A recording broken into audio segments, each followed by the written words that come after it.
ನಮಸ್ಕಾರ ಎಲ್ಲರಿಗೂ boss welcome back to Sagar stories. ICC awards 2024 announce ಆಗಿದೆ. ಆಲ್ಮೋಸ್ಟ್ ಎಲ್ಲ ಅವಾರ್ಡ್ನು ಕೂಡ ಇವಾಗ ಈಚೆ ಕಡೆ ಬಂದಿದೆ. ಒಬ್ಬೊಬ್ರದ್ದೇನೆ ವಿಡಿಯೋ ಮಾಡೋದಕ್ಕಿಂತ ಎಲ್ಲಾರ್ದು ಕೂಡ ಒಟ್ಟಿಗೆ ಗುಡಿ ಹಾಕೊಂಡು ವಿಡಿಯೋ ಮಾಡೋಣ ಅಂತ ಅನ್ಕೊಂಡೆ. ಸೊ ಇವಾಗ ಆಲ್ಮೋಸ್ಟ್ ಎಲ್ಲಾರ್ದು ಕೂಡ ಅನೌನ್ಸ್ ಆಗಿರೋದ್ರಿಂದ ಯಾರ್ಯಾರಿಗೆ ಯಾವ ಅವಾರ್ಡ್ ಸಿಕ್ಕಿದೆ 2024ನ ಪ್ರದರ್ಶನದ ಮೇಲೆ ಅಂತ ನೋಡ್ಬಿಡೋಣ.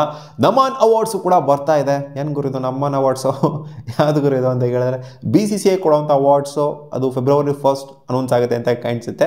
ಸೊ ಇವಾಗ ಮುಂಚೆನೇ ICC ಅನೌನ್ಸ್ ಮಾಡಿದೆ ಈ ಪ್ಲೇಯರ್ಸ್ಗಳು 2024ಅಲ್ಲಿ ಮಸ್ತಾಗಿ ಸೈಕಾಗೆ ಈ ಆಸ್ಪೆಕ್ಟಲ್ಲಿ ಪರ್ಫಾರ್ಮ್ ಮಾಡಿದ್ರು ಅಂತ. ಪ್ಲೇಯರ್ಸ್ಗಳು ಮಾತ್ರ ಅಂತಲ್ಲ, ಅಂಪೈರ್ಗೂ ಕೂಡ ಅವಾರ್ಡ್ನ ಕೊಟ್ಟಿದೆ. ICC ಬೆಸ್ಟ್ ಅಂಪೈರ್ ಆಫ್ 2024 ಯಾರು ಅಂತಂದರೆ ಅಂಪೈರ್ ರಿಚರ್ಡ್ ಅಲಿಂಗ್ವರ್ತ್. ಸೊ ಇವರು ಆಲ್ಮೋಸ್ಟ್ ಎಲ್ಲ ಮ್ಯಾಚಲ್ಲೂ ಕೂಡ ಸಖತ್ ಡಿಸಿಷನ್ ಮಾಡಿದ್ದಾರೆ ಅನ್ನೋ ಥರ ಕಾಣಿಸ್ತದೆ. ಬೇರೆಯವ್ರಿಗೆ ಕಂಪೇರ್ ಮಾಡ್ತು ಅಂತ ಅಂದರೆ ಜಾಸ್ತಿ ನಂಬರ್ ಆಫ್ DRS ಅದು ಇದು ಎಲ್ಲ ತಗೊಳ್ಳದೇ ಇರೋ ಥರ ಡಿಸಿಷನ್ಗಳೆಲ್ಲ ಪರ್ಫೆಕ್ಟಾಗಿ DRS ಅಲ್ಲೂ ಕೂಡ ಸಕ್ಸಸ್ಸು ಇವ್ರದೇ ಇರೋ ಥರ ಡಿಸಿಷನ್ಗಳನ್ನ ತಗೊಂಡಿದ್ದಾರೆ ಅನ್ನೋ ಥರ ಕಾಣಿಸ್ತಾ ಇದೆ. ಸೊ ಅದಕ್ಕೋಸ್ಕರ ಈ ಒಂದು ಅವಾರ್ಡ್ನ ಅಂಪೈರ್ ರಿಚರ್ಡ್ ಅಲಿಂಗ್ವರ್ತ್ಗೆ ಕೊಟ್ಟಿದ್ದಾರೆ. And women's associate cricketer of the year 2024 ಯಾರು ಅಂತ ಅಂದರೆ ಅದು UAEನ ಇಶಾ ಅವರಿಗೆ ಹೋಗುತ್ತೆ. 711 ರನ್ನು, 6 ಕ್ಯಾಚು ಜೊತೆಗೆ 16 ವಿಕೆಟ್ನ ತೆಗೆದಿರೋದ್ರಿಂದ ಎಮರ್ಜಿಂಗ್ ಕ್ರಿಕೆಟರ್ ಅವಾರ್ಡ್ನ ಇವರಿಗೆ ಕೊಟ್ಟಿದ್ದಾರೆ. And men's associate cricketer of the year ಇದು ಹೋಗುತ್ತೆ ನಮೀಬಿಯಾದ ಗಿರಾಡ್ ಹರಾಸ್ಮಸ್ ಅವ್ರಿಗೆ ಹೋಗುತ್ತೆ ವಿತ್ 727 ರನ್ಸು. ಈ ಪ್ಲೇಯರು ಸೈಕಾಗಿ ಪರ್ಫಾರ್ಮ್ ಮಾಡಿದ್ದಾರೆ.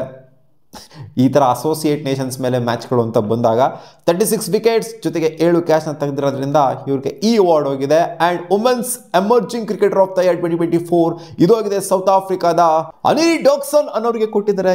ಏನು ಹೆಸರು ಗುರು ಇದು, 291 ರನ್ಸು, 11 ವಿಕೆಟು ಜೊತೆಗೆ 5 ಕ್ಯಾಚ್ನ ತಗೊಂಡಿರೋದ್ರಿಂದ ಅನಿರಿ ಡಾಕ್ಸನ್ ಅವ್ರಿಗೆ ಈ ಎಮರ್ಜಿಂಗ್ ಅವಾರ್ಡ್ ಬಂದಿದೆ ವುಮೆನ್ಸ್ ಕ್ಯಾಟಗರಿಲಿ. ಆ್ಯಂಡ್ ಮೆನ್ಸ್ ಕ್ಯಾಟಗರಿಲಿ ಎಮರ್ಜಿಂಗ್ ಅವಾರ್ಡ್ ಸಿಕ್ಕಿದೆ ಕಮಿಂದು ಮೆಂಡಿಸ್. ಹೆಸರು ಕೇಳಿರ್ತೀರ ಕಮಿಂದು ಮೆಂಡಿಸ್ದು. 5 ವಿಕೆಟು, 1451 ರನ್ನು, 22 ಕ್ಯಾಚ್ ತೆಗೆದಿರೋದಕ್ಕೋಸ್ಕರ ಇವ್ರಿಗೆ ಈ ಒಂದು ಅವಾರ್ಡು ಸಿಕ್ಕಿದೆ. ಬ್ಯಾಟಿಂಗಲ್ಲಿ ಸಖತ್ತಾಗಿ ಪರ್ಫಾರ್ಮ್ ಮಾಡಿರೋದ್ರಿಂದ.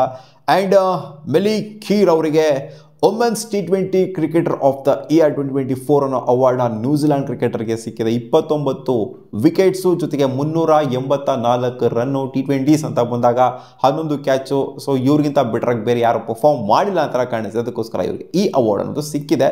In fact throughout the year ಮಸ್ತಾಗಿನೇ ಪರ್ಫಾರ್ಮ್ ಮಾಡಿದೆ ಇವ್ರಿಗೆ ನೋಡೋಕೆ ಹೋಯ್ತು ಅಂದರೆ. Men's T20 cricketer of the year ಬಂದಿದೆ ನಮ್ಮ ಇಂಡಿಯಾದ ಹರ್ಷದೀಪ್ ಸಿಂಗಿಗೆ. 97+ ವಿಕೆಟ್ಸು ಗುರು.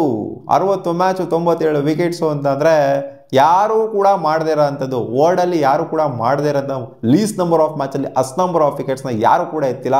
ಅದು T20s ಅಂತ ಬಂದಾಗ 2023 ಆಗಿರಲಿ 2024 ಆಗಿರಲಿ ಇವರಿಗೆ ಸಿಕ್ಕಾಪಟ್ಟೆ ಸಕ್ಸಸ್ನ ಕೊಟ್ಟಂಥ ಇಯರ್ ಆಗಿದೆ. 2024 ಸಿಕ್ಕಾಪಟ್ಟೆ ಸಕ್ಸಸ್ನ ಕಂಡುಕೊಂಡಿದ್ದಾರೆ. ಅದರಿಂದ ಇವರಿಗೆ ಅವಾರ್ಡ್ ಸಿಗಲೇಬೇಕು.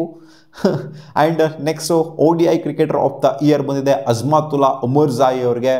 14 ವಿಕೆಟ್ಸು ಜೊತೆಗೆ 417 ರನ್ನು ಜೊತೆಗೆ 3 ಕ್ಯಾಚ್ ತಗೊಂಡಿರೋದ್ರಿಂದ 417 ರನ್ನು 2024ಅಲ್ಲಿ ಯಾರೂ ಕೂಡ ಹೊಡೆದಿಲ್ಲ. ಇನ್ಫ್ಯಾಕ್ಟ್ ಇಂಡಿಯಾದವ್ರು ಜಾಸ್ತಿ ಅಷ್ಟೊಂದು ಮ್ಯಾಚ್ಗಳೇನು ODI ಫಾರ್ಮೆಟಲ್ಲಿ ಆಡೇ ಇಲ್ಲ. ಸೊ ಅದಕ್ಕೋಸ್ಕರ ಇವರಿಗೆ ಈ ಅವಾರ್ಡ್ ಅನ್ನೋದು ಸಿಕ್ಕಿದೆ. ಯಾರು 417 ರನ್ನೇ ಹೊಡೆದಿಲ್ವಾ ಗುರು ODI ಫಾರ್ಮೆಟಲ್ಲಿ? 17 ವಿಕೆಟ್ ಬೇರೆ ತೆಗೆದಿರಲ್ಲ. ಸೊ ಅದು ಕೂಡ ಮ್ಯಾಟ್ರ್ ಆಗುತ್ತೆ. ಸ್ವಲ್ಪ ಆಲ್ರೌಂಡಿಂಗ್ ಅಬಿಲಿಟಿ ತೋರಿಸಿರೋದ್ರಿಂದ ಇವರಿಗೆ ಈ ಅವಾರ್ಡ್ ಸಿಕ್ಕಿದೆ. ODI cricketer of the year Virat ಕೊಹ್ಲಿಗೆ ಸಿಕ್ಕಿತ್ತು ಅಂತ ಕಾಣಿಸುತ್ತೆ. 2023ಅಲ್ಲಿ ಸಖತ್ತಾಗಿ ಪರ್ಫಾರ್ಮ್ ಮಾಡಿದರು ವರ್ಲ್ಡ್ ಕಪ್ ಅಲ್ಲೆಲ್ಲ. And women's ODI cricketer of the year ಸಿಕ್ಕಿದೆ ನಮ್ಮ ಡಾರ್ಲಿಂಗ್ ಸ್ಮೃತಿ ಮಂದನಾ ಅವರಿಗೆ.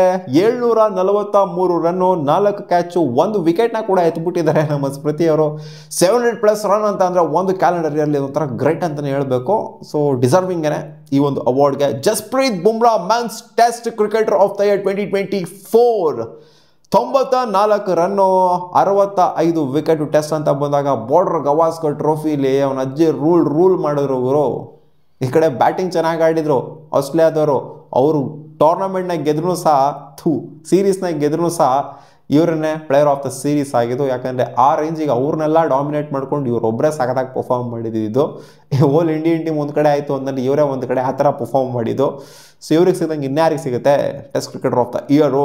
ಆ್ಯಂಡ್ ಮಿಲಿ ಖೀರ್ ಅವರಿಗೆ women's cricketer of the year 2024 award ಕೂಡ ಸಿಕ್ಕಿದೆ. T20 women's cricketer of the year award ಕೂಡ ಸಿಕ್ಕಿದೆ. ಜೊತೆಗೆ women's cricketer of the year ಇದು main. Women's cricketer of the year ಅಂದರೆ ಅಕ್ರಾಸ್ ಆಲ್ ಫಾರ್ಮ್ಯಾಟ್ಸ್ನ ತಗೊಂಡು ಕೊಟ್ಟಿರುವಂಥ ಅವಾರ್ಡ್. 651 run, 43 wicket. ಇವರ ಈ ಒಂದು ಆಲ್ರೌಂಡಿಂಗ್ ಕೆಪಬಿಲಿಟಿಗೆ ಈ ಅವಾರ್ಡು ಸಿಕ್ಕಿದೆ. ಜೊತೆಗೆ ಮೆನ್ಸ್ ಕ್ರಿಕೆಟ್ ಅಂತ ಬಂದಾಗ men's cricketer of the year award ಸಿಕ್ಕಿದೆ ನಮ್ಮ ಜಸ್ಸಿ ಬಾಯ್ಗೆ.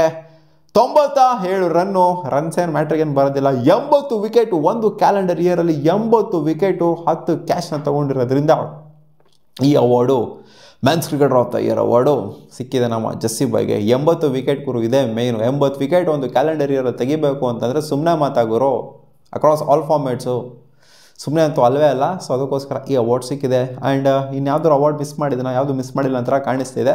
ಸೊ ಇಷ್ಟು ಅವಾರ್ಡ್ಗಳು ಸಿಕ್ಕಿದೆ. ಅಲ್ಟಿಮೇಟಾಗಿ ನಮ್ಮ ಇಂಡಿಯಾಗೆ 3 ಅವಾರ್ಡ್ಗಳು ಸಿಕ್ಕಿದೆ. ಅದೇ ಜಸ್ಪ್ರೀತ್ ಬುಮ್ರಾ ಅವ್ರಿಗೆ 2 ಅವಾರ್ಡು, ಜೊತೆಗೆ ಹರ್ಷದೀಪ್ ಸಿಂಗ್ ಅವರಿಗೆ 1 ಅವಾರ್ಡು. ಸೊ ನಿಮಗೇನು ಅನ್ನಿಸ್ತಿದೆ ಮಗ? ಬ್ಯಾಟರ್ಸ್ಗಳು ಯಾರು ಕೂಡ ತೊಗೊಂಡಿಲ್ಲ ನಮ್ಮಲ್ಲಿ, ಇಂಡಿಯಾ ಕಡೆ ಬೌಲರ್ಸ್ಗಳು ತೊಗೊಂಡಿದ್ದಾರೆ. ಕಾಮೆಂಟ್ ಸೆಕ್ಷನ್ ಕಾಮೆಂಟ್ ಮಾಡಿ ತಿಳಿಸಿ. ಒಟ್ಟಲ್ಲಿ ಯೂಶ್ವಲಿ ಬ್ಯಾಟರ್ಸ್ಗಳನ್ನ ತೊಗೊಳೋದು ನೋಡಿರ್ತೀವಿ ನಾವು ಇಂಡಿಯಾ ಕಡೆಯಿಂದ. ಇವಾಗ ಬೌಲರ್ಸ್ಗಳು ರೂಲ್ ಮಾಡ್ತಿದ್ರಲ್ಲ, ಇದೊಂಥರ ಡಿಫ್ರೆಂಟಾಗಿ ಒಂಥರ ಖುಷಿ ಪಡಬೇಕು. ಏನು ಯಾವಾಗಲೂ ಬ್ಯಾಟರ್ಸ್ಗಳೇ ತೊಗೊಬೇಕು ಅವಾರ್ಡ್ಗಳನ್ನ, ಬೌಲರ್ಸ್ ತೊಗೊಳ್ಳಿ ಬಿಡಿ. ಸಿಗೋಣ ಬುದ್ದಿರ ಬಿಡಿದ್ರಿ ಗಾಯ್ಸ್, ಬಾ.